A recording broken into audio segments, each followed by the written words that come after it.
2026 পড়তে না পড়তেই 26-এর বিধানসভা ভোটের দামামা বেজে গেছে। গতকাল আলিপুরদুয়ারে সভা করেন অভিষেক বন্দ্যোপাধ্যায়, আর সেই সভা থেকেই জ্ঞানেশ কুমারকে আক্রমণ করেন তিনি। জ্ঞানেশ কুমার ম্যাজিক দেখালে আলিপুরদুয়ারের মানুষও ম্যাজিক দেখাতে পারেন। বিজেপি বলছে আমাদের ভোট দিলে তবে টাকা পাবে।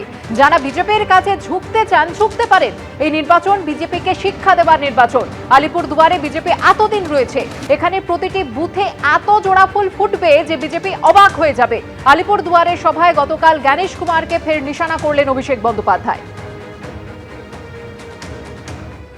एक जादू अगर गणेश कुमार दिखाए तो एक जादू आपको भी दिखाना पड़ेगा। क्या जादू दिखाएंगे? जब बीजेपी के लोग आपके घर पे जाएंगे तो उनको बोलना कि दादा वोट तो इस बार आप ही को देंगे। बोलेंगे बोलेंगे बोलना वोट आप ही को देंगे, आप निश्चित रहो। और जिस दिन चुनाव देने का, मतदान करने का दिन होगा, उस दिन लाइन में खड़ा होकर जोड़ा फूल को वोट देना है। तो उनको लगेगा भाई क्या मैजिक हो गया, सब तो बोला था कि कमल पे वोट देंगे, जोड़ा फूल में कैसे वोट हो गया। भाई ज्ञानेश कुमार अगर मैजिक दिखा सकता है तो अलीपुरद्वार के लोग भी मैजिक दिखा सकता है। পাল্টা কটাক্ষ ছুড়ে দিয়ে শুভেন্দু অধিকারী বলছেন, আমরা চিন্তিত নই, আপনাকে এখনো অনেক কিছু করতে হবে। এত ঝাঁকি হবে, 14 ফেব্রুয়ারি বেরোলে দেখে নেবেন। ওই দিন সন্ধ্যের পর ভাইপো বলবেন আমরা ভোটে লড়বো না, লড়তে হবে না।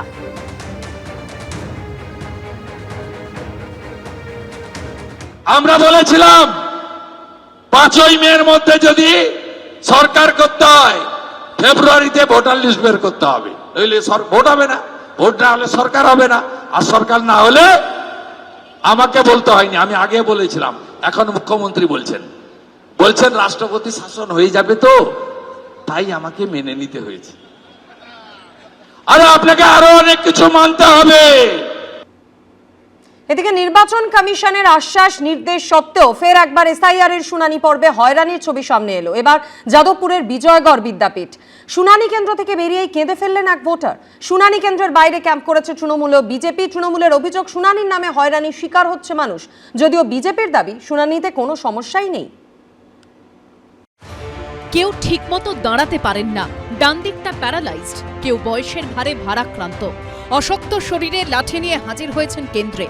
অন্যদিকে শুনানি কেন্দ্র থেকে বেরিয়েই কেউ আবার কেঁদে ফেললেন অঝোরে। এসআইআর এর শুনানি চলাকালীন এমন ছবি ধরা পড়ল যাদবপুরের বিজয়গড় বিদ্যাপীঠে।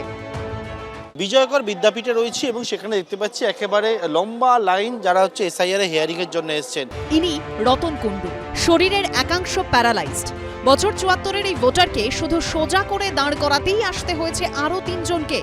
শনিবার তাঁকেই আসতে হলো শুনানিতে। কাঁদছেন কেন? এই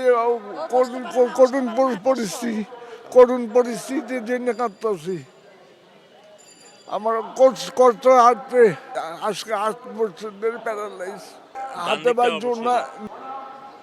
কেন আসতে হলো কেন আপনাকে? আপনি তো আগে ভোট দিয়েছেন। এর আগে দিয়েছি, স্কুলে আইসা আমার ওয়াইফও দিছে। এদিন শুনানি কেন্দ্র থেকে বেরিয়েই কেঁদে ফেললেন এক ভোটার। কি করলে কি করা যায় আমি নিজে কিছু বুঝতে পারছি না, কার কাছে যাবো আমি এখন। শুনানিতে ডাক পড়ায় লাঠি হাতে শুনানি কেন্দ্রে আসতে হয়েছে এই ভোটারকে। আমি তো অনেকক্ষণ ধরে দাঁড়িয়ে, আমি দাঁড়াতে পারছি না বলে আমার হাজব্যান্ড দাঁড়িয়ে আছে। হ্যাঁ, এই যে লাঠি নিয়ে এসছে। শুনানির নামে হয়রানির অভিযোগ তুলে আলিপুরদুয়ারের সভা থেকে আক্রমণ শানিয়েছেন তৃণমূলের সর্বভারতীয় সাধারণ সম্পাদক অভিষেক বন্দ্যোপাধ্যায়। एसआईआर का नाम पे बुजुर्गों को जिस तरीके से हैरान किया जा रहा है, 80 साल, 85 साल, 90 साल, कोई 75 साल, इसका जवाब अलीपुरद्वार नहीं देगा क्या? तो आने वाला दिन एक बार फिर से लाइन में खड़ा हो कि ईवीएम का बटन दबा के उनको सबक सिखाने का समय अब आ गया है। দেখুন নির্বাচন কমিশন কি করছে আমরা সেটা জানতে পারলে আমাদের যেটা দায়িত্ব, আমাদের বিএলএ-2রা সেটা পালন করছে। বিজয়গড় বিদ্যাপীঠে শুনানি কেন্দ্রের বাইরে ক্যাম্প করেছে তৃণমূল ও বিজেপি। এদিকে শুনানি পর্বের মধ্যে বিএলও অ্যাপে ফের যোগ হলো নতুন অপশন। নতুন এই অপশনের মাধ্যমে ভোটারের লাইভ ছবি আপলোড করা হচ্ছে। এসআইআর এর শুনানির নোটিশ দেওয়ার সময় লাইভ ছবি আপলোড করছেন বিএলওরা। যে ভোটারকে নোটিশটা ধরানো হচ্ছে তার লাইভ ছবি বিএলও অ্যাপে আপলোড করতে হবে। তার মানে বিএলও যে তার বাড়িতে যাচ্ছেন, ভিজিট করছেন, তার সঙ্গে কথা বলছেন, তাকে নোটিশটা ধরাচ্ছেন, তার একটা রিসিপ্ট যেমন নেওয়ার কথা আগে বলা হয়েছিল, এবং বিএলও অ্যাপে একটা নতুন ব্যবস্থাও করা হয়েছে। সেই ব্যবস্থাটা হচ্ছে কি, যে ঠিক যেভাবে আমরা স্ক্যানার দিয়ে স্ক্যান করি, ঠিক ওখানে একটা অপশান দেওয়া হয়েছে যে ফটোটা লাইভ তোলা যাবে। প্রচণ্ডভাবে হ্যারেসড হচ্ছি, মানুষ প্রচণ্ডভাবে হ্যারেসড হচ্ছে। অনেকের নাম এইভাবে লজিক্যাল ডিসক্রিপেন্সিসে থাকার জন্য, নো ম্যাপিং হওয়ার জন্য অনেকের নাম বাদ যেতে বসেছে। মানে একটা চারিদিকে এমন সমস্যার সৃষ্টি হয়েছে যে মানুষ আজকে হেনস্থার শিকার হচ্ছে। এর পাশাপাশি বিধানসভা ভোটের আগে ইসিআই নেট অ্যাপকে আরও উন্নত করতে চলেছে নির্বাচন কমিশন। তাতে যোগ হতে চলেছে সাবমিট এ সাজেশন অপশন। এই অপশনের মাধ্যমে মতামত দিতে পারবেন ভোটাররা। 10ই জানুয়ারি পর্যন্ত দেওয়া যাবে এই সাজেশন। পার্থপ্রতিম ঘোষ, রুমা পাল, ঐশী মুখোপাধ্যায়ের রিপোর্ট, এবিপি আনন্দ। এসআইআর এর শুনানি চলাকালীন 2 জেলায় উঠল মৃত্যুর অভিযোগ। একদিকে কোচবিহারে মৃত্যু হলো এক বুথ লেভেল অফিসারের, পরিবারের তরফে উঠল কাজের চাপের অভিযোগ। অন্যদিকে হুগলির রিষড়ায় এসআইআর এর শুনানির আতঙ্কে মৃত্যুর অভিযোগ উঠল, যা ঘিরে রাজনৈতিক তরজাও শুরু হয়েছে ইতিমধ্যেই। যথেষ্ট চাপে ছিল, সবসময় বলতো যে আর পারছি না, আমি 10 মিনিটের মধ্যেই শেষ। এসআইআর এর শুনানি চলাকালীন হিয়ারিং উদ্বেগে মৃত্যুর পাশাপাশি কাজের চাপে বিএলওর মৃত্যুর অভিযোগ ঘিরে 2 জেলায় শুরু হলো চাপানুতো। এসআইআর আবহে ফের রাজ্যে মৃত্যু হলো এক বুথ লেভেল অফিসারের, পরিবারের তরফে উঠল কাজের চাপের অভিযোগ। মৃত বিএলওর নাম আশিস ধর, বাড়ি কোচবিহারের বানেশ্বরের ইছামারি গ্রামে। এলাকারই 103 নম্বর বুথে বিএলওর দায়িত্বে ছিলেন তিনি। পরিবারের অভিযোগ, এসআইআর এর কাজ নিয়ে গত কয়েকদিন ধরেই দুশ্চিন্তায় ভুগছিলেন তিনি। শুক্রবার রাতে হৃদরোগে আক্রান্ত হয়ে মৃত্যু হয়। যথেষ্ট চাপে ছিল, সবসময় বলতো যে আর পারছি না, আমি এত আর আমি সহ্য করতে পারছি না। মৃত্যুর আগেও এই কথাই বললে, মা আমি এখন মরতে চাই মা, এই করে শ্বাসকষ্ট শুরু হয়ে গেল। সারা শরীর ঘেমের, মুখে দিয়ে লালা বেরিয়ে 10 মিনিটের মধ্যেই শেষ। শনিবার মৃত বিএলওর পরিবারের সঙ্গে দেখা করতে আসে জেলা তৃণমূল নেতৃত্ব। এসআইআর নিয়ে অমানবিক চাপ নির্বাচন কমিশনের আড়ালে কেন্দ্রীয় সরকার দিচ্ছেন বাঙালিকে শায়েস্ত করার জন্য। আশিস ধরের মতন বেশ কয়েকজন বিএলওর যেমন প্রাণ গেল, তেমনি অনেক ভোটারও আত্মহত্যার পথ বেছে নিলেন এই কৃত্রিম প্যানিক তৈরি করার জন্য।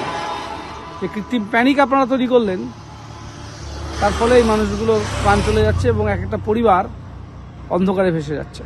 অন্যদিকে হাওড়ার বাগনান, পুরুলিয়ার পাড়া, নদিয়ার কল্যাণী, বাঁকুড়ার বিষ্ণুপুর, উত্তর 24 পরগনার স্বরূপনগরের পর এবার এসআইআর এর শুনানির আতঙ্কে মৃত্যুর অভিযোগ উঠল হুগলির রিষড়ায়। মৃত বৃদ্ধের নাম ধনঞ্জয় চতুর্বেদী, বয়স 85। পরিবারের দাবি, এসআইআর শুনানির নোটিশ পেয়ে মানসিকভাবে ভেঙে পড়েছিলেন তিনি। হঠাৎ যে এসআইআরটা শুরু করা হলো, ওনার নামে হিয়ারিং এর নোটিশ দেওয়া হলো, ওনার শরীরটা ডিটোরিয়েট শুরু হয়েছে। পরিবারের দাবি, বয়সজনিত কারণে শারীরিকভাবে অসুস্থ ছিলেন বৃদ্ধ। রবিবার ছিল শুনানির তারিখ, আগের দিন বাড়িতে অসুস্থ হয়ে পড়েন। চিকিৎসা চলাকালীন মৃত্যু হয়। হঠাৎ যে এসআইআরটা শুরু করা হলো, উনি রোজই কাগজ পড়তেন এবং কাগজ পড়ে ওনার মাথায় একটা জিনিসটা বসে গিয়েছিল, ওনার নামটা ড্রাফট রোলে এসেছে, তবুও ওনার এটা বিশ্বাস হচ্ছিল না কি আমার নাম ড্রাফট রোলে থাকার পরেও থাকবে। ঘটনাকে কেন্দ্র করে রাজনৈতিক চাপানোতর শুরু হয়েছে। এটা তো আমাদের জন্য লজ্জাকর ব্যাপার যে তার ইন্ডিয়ান সিটিজেনশিপ নিয়ে তাকে প্রমাণ দিতে হবে এই বয়সে। একজন সহনাগরিক মারা গেছেন, তিনি তার বার্ধক্যজনিত কারণেই সম্ভবত মারা গেছেন। সারা ভারতবর্ষের বাকি রাজ্যে তো মরছে না, এই রাজ্যে এত মরণ কেন হচ্ছে? জেলায় জেলায় জায়গা পাওয়া গেছে যেখানে কিনা শোনা গেছে 23 বছর ধরে একজনও মরেনি, হঠাৎ এসআইআর আসার পরই এত লোক মরতে রইলেন। সব মিলিয়ে এসআইআর আবহে একের পর এক মৃত্যুর ঘটনায় দানা বাঁধছে বিতর্ক। সৌরভ বন্দ্যোপাধ্যায়, শুভেন্দু ভট্টাচার্য, এবিপি আনন্দ। এবিপি আনন্দ, এগিয়ে থাকে, এগিয়ে রাখে।